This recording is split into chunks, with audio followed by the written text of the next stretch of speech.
যে মাদ্রাসাগুলো আমাদের চোখের আড়ালে থাকে, পরিসংখ্যান নাই, কিন্তু আমাদের মন্ত্রণালয় থেকে আমরা সেই পরিসংখ্যানটা করার সিদ্ধান্ত নিয়েছি।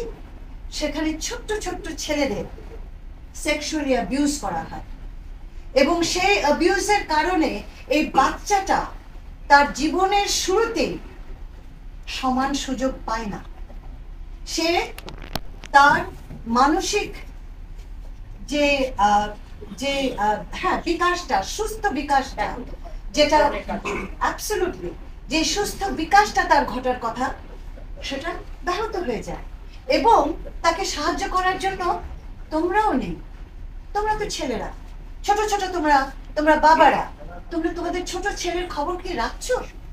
তোমার ছোট ছেলেটা যে মাদ্রাসায় দিয়ে দিয়েছো তার খবরটা রাখছো না।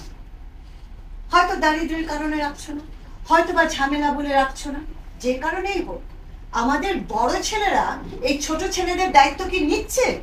আমার দৃষ্টিতে নিচ্ছ না তোমরা। এই যে আমার সমাজে এই যে কঠিন একটা অবস্থা বিরাজমান, আমরা যারা ছেলেমেয়েরা মাদ্রাসায় কাজ করে খোঁজ নেন, প্লিজ একটু খোঁজ নেন। আমি খোঁজ নিয়েছি, আমি জানি। এখন এটা প্রমাণ দেখুন, আমার স্কুলে যখন একটা অঘটন ঘটে, আমার প্রিন্সিপাল স্বীকার করতে চায় না, টিচার স্বীকার করতে চায় না। তারা স্বীকার করলো কি করলো না, আমার কাছে ইস্যু নয়।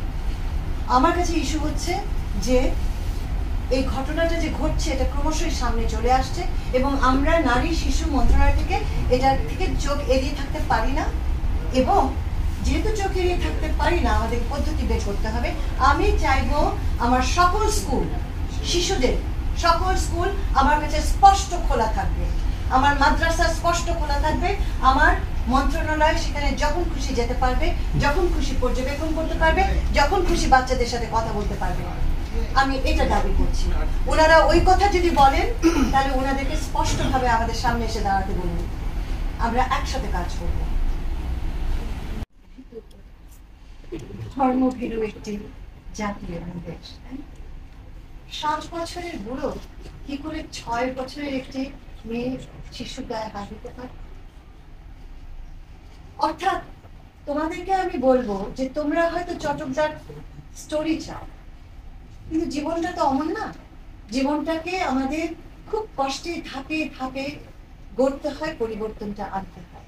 এখানে যদি খবরটা তোমার কাছে ইম্পর্টেন্ট যেটা, সেটা হচ্ছে আমরা একটা সরকারের জায়গা থেকে, রাষ্ট্রের জায়গা থেকে আমরা একটা আন্দোলন শুরু করি।